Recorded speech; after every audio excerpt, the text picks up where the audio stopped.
Final Fantasy XV was officially released a few days ago, and the fans can at long last start playing it. The most recent title of the series has been in development for quite a while now, and it has been long awaited by the hardcore aficionados. In today's video, we are going to reveal 10 of the most peculiar facts Final Fantasy XV features. The Final Fantasy real devotees might already know some of these facts by now, but for the rest of the gaming fans out there surely are several curiosities worth mentioning. In 2006, Square Enix started the development of a new game. It was meant to be a spin-off of the entire series and was to be released on PlayStation 3. The game was directed by Tetsuya Nomura and ran on the company's proprietary Crystal Tools game engine, but things changed in the following years. In 2012, the initial project was ended and the new Final Fantasy XV standalone title was born from the ashes, with Hajime Tabata as director and Luminos Studios as the game engine. The change took place mainly because Square Enix wanted to create a new and powerful game that was intended to work on 8th generation consoles.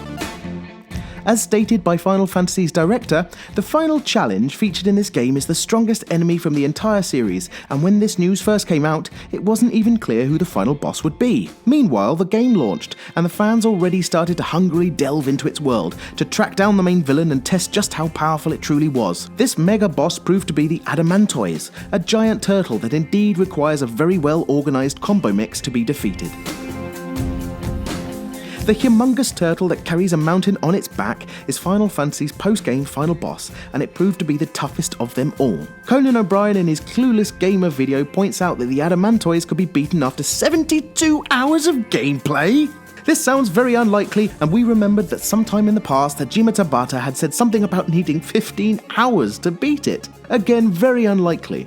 Anyway, just a few days ago, a player named PowerPix made a 50-minute video where he showcases the final boss fight. Be this as it may, 1 hour is still a very long and tedious fight indeed.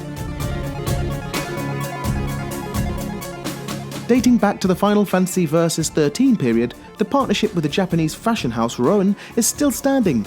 Noctis, the game's protagonist, as well as Regis and some of the other characters, have their clothes designed by Hiromu Takahara. The clothing line that can be found in the game is available for purchase in the Rowan shops, but it doesn't come cheap. If you'd like to wear an original Noctis piece, be prepared to spend about $800 on a single pair of cropped pants. The Japanese Audi branch designed a special R8 exactly like the Star of Lucas that appeared in the CG-rendered Kingslave Final Fantasy XV movie, launched in July. As of the 21st of November, the hardcore fans are able to buy this special Audi edition for the amount of $468,713. It seems that cars are some of the main attractions when it comes to the newest Final Fantasy title, since the Regis is also the choice mount you can use in-game. And just look at it. It's stunning, if a little pricey. In order to advance the storyline without creating other video games, the Final Fantasy XV developers produced a multimedia project named Final Fantasy XV Universe. The products included are an anime series called Brotherhood Final Fantasy XV, a feature film titled Kingslave Final Fantasy XV, and a Final Fantasy XV VR experience, a virtual reality-based downloadable bit of content. The complexity of this universe created around the game is downright impressive. Because this Final Fantasy title was intended to be grounded in the real world, the in-game locations are also inspired by existing topography.